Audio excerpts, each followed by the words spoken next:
بسم اللہ والصلاة والسلام علی رسول اللہ اما بعد۔ عزیز طلباء، یہ تیمم کے باب کا دوسرا درس ہے آج۔ کل ہم لوگوں نے تیمم کی تعریف لغوی اصطلاحی، اس کا حکم، وہ اسباب جن کے بنا پر تیمم جائز ہے اور تیمم کا صحیح طریقہ نیز کس چیز سے تیمم کیا جائے گا، یہ سارے مسائل ہم نے کل پڑھے۔ کل درس کے آخر میں آپ سے ایک سوال کیا گیا تھا۔ آپ کے ساتھیوں میں سے ایک ساتھی ابو حارث مرزا نے اس کا جواب ویڈیو کے کمنٹ میں دے دیا ہے، اور اگر آپ چاہتے تو بھی آپ کو وہ جواب بآسانی مل سکتا تھا۔ فقہ الحدیث جلد نمبر 1 باب التیمم میں جا کے دیکھیں، وہاں پر تفصیل سے انہوں نے یہ مسئلہ بیان فرمایا ہے۔ آج جو مسئلہ ہے ہمارے سامنے وہ عبارت ہے آپ کی کتاب میں کہ وَالنِّيَّةُ فَرْضٌ فِي التَّيَمُّمِ وَمُسْتَحَبَّةٌ فِي الْوُضُوءِ۔ نیت تیمم میں فرض ہے، وَمُسْتَحَبَّةٌ فِي الْوُضُوءِ، اور وضو میں مستحب ہے۔ نیت یعنی تیمم کے شرائط میں سے بتا رہے ہیں کہ شرط ایک یہ ہے کہ تیمم کے اندر نیت فرض ہے، ضروری ہے۔ یہ بات صحیح ہے کہ تیمم میں نیت ضروری ہے، کیونکہ تمام عبادات و اعمال میں نیت ضروری ہے۔ بنا نیت کے عبادت اور عمل درست نہیں ہوگا، جیسے کہ انما الاعمال بالنیات آپ کو معلوم ہے۔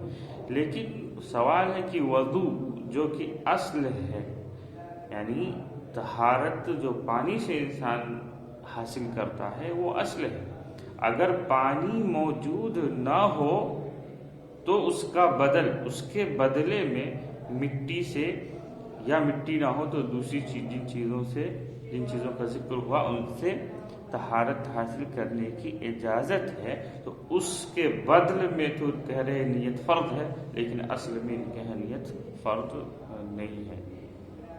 وہ باتیں وہاں کتاب الوضو میں گزری تھی۔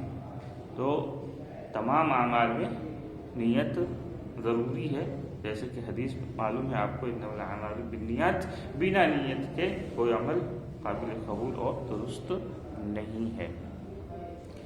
آگے نواقض تیمم کا ذکر فرما رہے ہیں کہ وَيَنْقُضُ التَّيَمُّمَ كُلُّ شَيْءٍ يَنْقُضُ الْوُضُوءَ، کہ تیمم کو یہاں پہ انہوں نے صرف نواقض ذکر کرنے سے پہلے شرائط میں صرف نیت کا ذکر کیا ہے کہ نیت ایک شرط ہے تیمم میں۔ دوسری شرط، جیسا کہ آپ کو معلوم ہے تمام عبادتوں کے لیے اسلام ہے، کافر کا تیمم درست نہیں ہوگا، اس لیے کہ یہ عبادت ہے۔ اور تیسری شرط یہ ہے کہ عقل، یعنی غیر عاقل، پاگل اور بے ہوش جس کے پاس عقل نہیں ہے، ان کا تیمم بھی درست نہیں ہوگا۔ چوتھی شرط کہ پانی کے استعمال پر قادر نہ ہونا، جو کہ کل بات گزری کہ پانی کے استعمال پر قدرت نہ ہونا یہ کئی وجہوں سے ہو سکتی ہے۔ اور چھٹی شرط،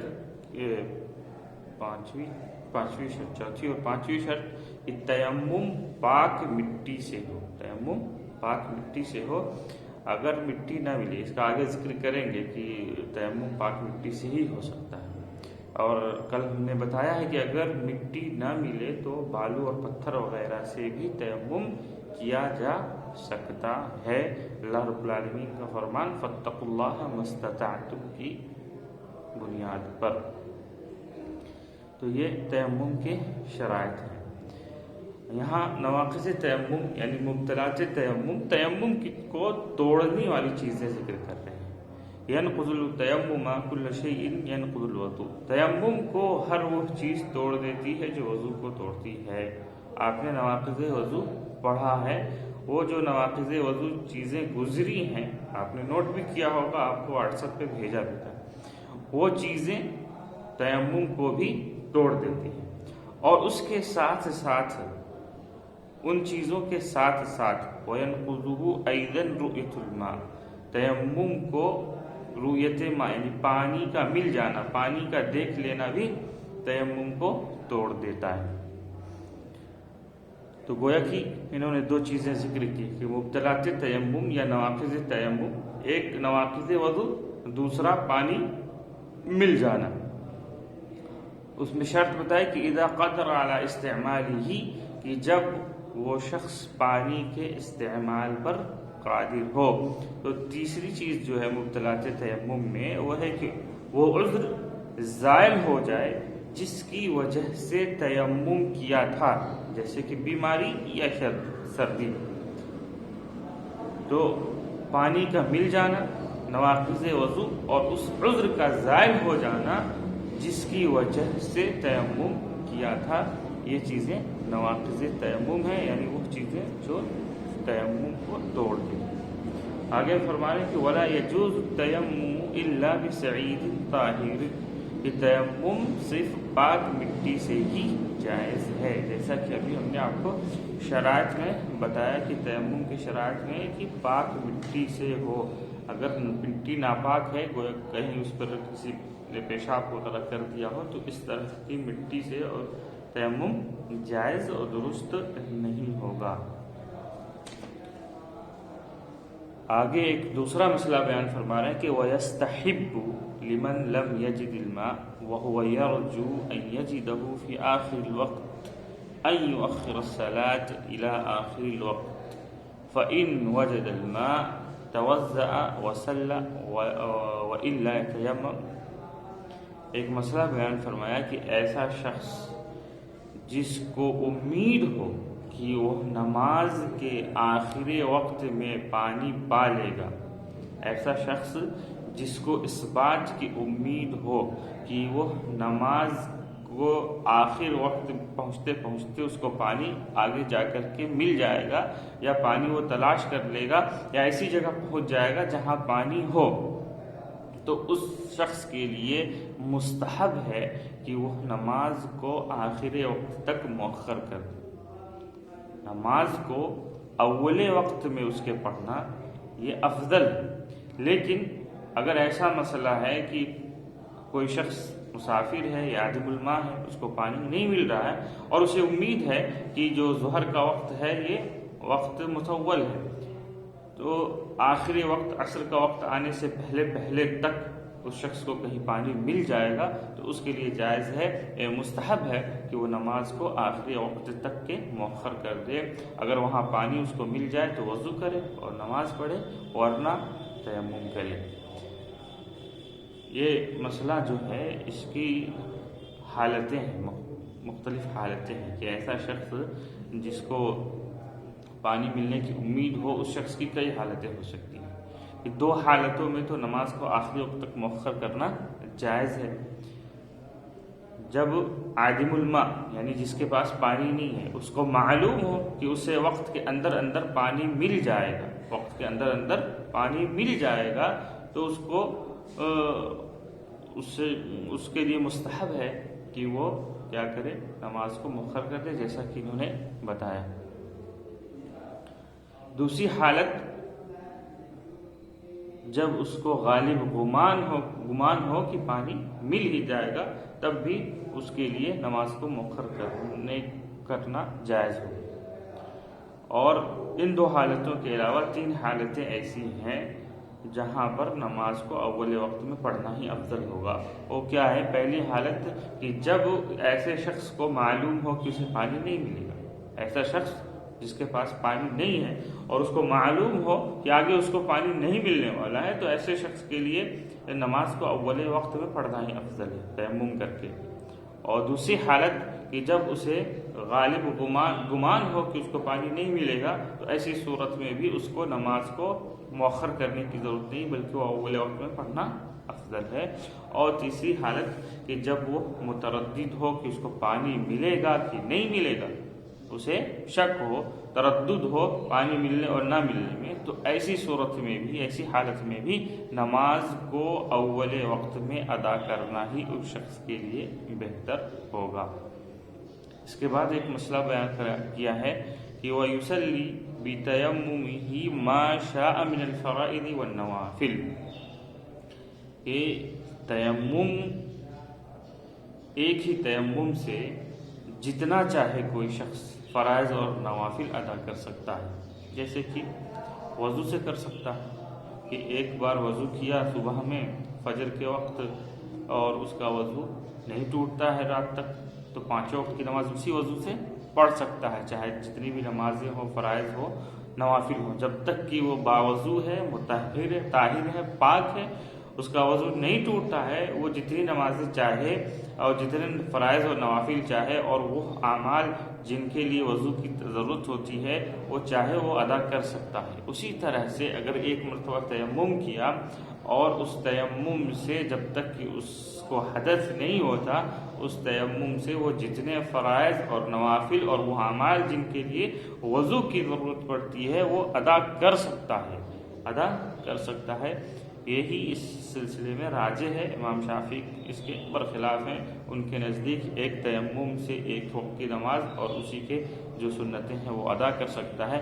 دوسری نماز کا جب وقت آئے اور اس کو پھر بھی پانی نہ ملتا ہو تو وہ امام شافعی کے نزدیک ہے کہ وہ دوبارہ سے تیمم کرے گا، حالانکہ وہ درست نہیں ہے۔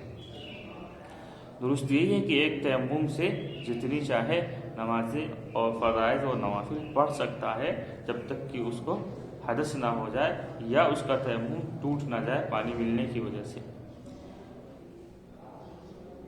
آگے فرمانے کہ وَيَجُوزُ التَّيَمُّمُ لِلصَّحِيحِ الْمُقِيمِ إِذَا حَضَرَتْ جَنَازَةٌ، صحیح اور تندرست، مقیم اور تندرست، صحیح مطلب تندرست اور مقیم جو کہ مسافر نہ ہو کے لیے تیمم جائز ہے۔ اذا حضرت جنازہ، جب جنازہ آ جائے، جب جنازہ حاضر ہو جائے، جب سامنے جنازہ ہو تو ایک مقیم اور تندرست شخص کے لیے بھی کہہ رہے ہیں کہ تیمم جائز ہے، جبکہ ولی اس کے علاوہ ہو، والولی غیرہ، جبکہ ولی اس کے علاوہ ہو۔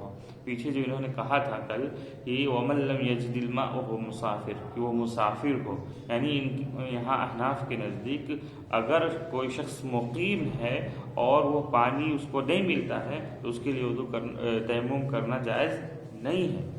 اس سے استثنائی صورتیں یہاں بتا رہے ہیں کہ وَيَجُوزُ التَّيَمُّمُ لِلصَّحِيحِ الْمُقِيمِ، تندرست اور مقیم آدمی کے لیے اس صورت میں تیمم درست ہوگا کہ جب جنازہ حاضر ہو اور اس کا ولی جو ہے وہ شخص نہ ہو، فخاف، اور اسے خوف ہو، ان اشتغل بالطہارہ، کہ اگر وہ طہارت کے ساتھ مشغول ہو جائے یعنی وضو کرنے میں لگ جائے تو اس کا جنازہ چھوٹ جائے گا، تو فَلَهُ أَن يَتَيَمَّمَ، تو اس کے لیے جائز ہے کہ وہ تیمم کر لے اور جنازے کی نماز پڑھ لے۔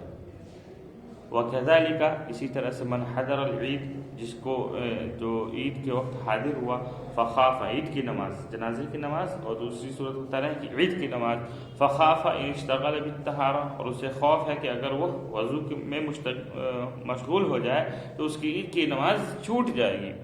اور اسی طرح سے وَإِنْ خَافَ مَنْ شَهِدَ الْجُمْعَةَ، تو ان دونوں صورتوں میں عید کی نماز چھوٹنے کے خوف اور جنازے کی نماز چھوٹنے کے خوف کی صورت میں اگر ولی اس کے علاوہ کوئی دوسرا ہو تو مقیم اور تندرست کے لیے بھی پانی کی موجودگی میں بھی تیمم درست ہے احناف کے ہاں، حالانکہ یہ بات صحیح نہیں ہے۔ پانی جب تک فَلَمْ تَجِدُوا مَاءً فَتَيَمَّمُوا صَعِيدًا طَيِّبًا، پانی اگر موجود ہے تو کسی بھی صورت میں تیمم درست نہیں ہے۔ مقیم اور تندرست شخص، چاہے وہ مسافر ہو، تندرست ہو، پانی اگر موجود ہے تو اس کے لیے تیمم درست نہیں ہے، الا یہ کہ وہ صورتیں ہوں کہ پانی موجود ہو اور پھر بھی پانی کے استعمال پر قادر نہ ہو، جیسے کہ مریض ہو یا شدید ٹھنڈی کی بنا پر پانی کے استعمال سے اس کو خوف ہو کہ وہ اگر پانی استعمال کرے گا تو بیمار پڑ جائے گا یا مر جائے گا۔ بس کرتے ہیں یہاں پہ، آپ لوگوں کو ایک وہ دینا ہے واجب، یعنی ہوم ورک. وہ ہوم ورک یہ ہے کہ مقیم شخص، جیسے ابھی آپ نے پڑھا کہ مقیم شخص جو تندرست ہو اور اس کو پانی نہ ملے، مسافر نہ ہو، اپنے گھر پر ہو، حالت اقامت میں ہو، مقیم ہو اور اس کو پانی میسر نہ ہو، تو وہ کیا کرے؟ پانی کو تلاش کرے، نماز کو چھوڑتا رہے صبح سے لے کر کے شام تک، کہ تیمم کر کے نماز پڑھ سکتا ہے. اس میں راجح دلیل کے ساتھ تلاش کر کے کمنٹ میں لکھیں تاکہ دوسرے لوگ بھی اس سے فائدہ اٹھا سکیں. السلام علیکم ورحمۃ اللہ وبرکاتہ.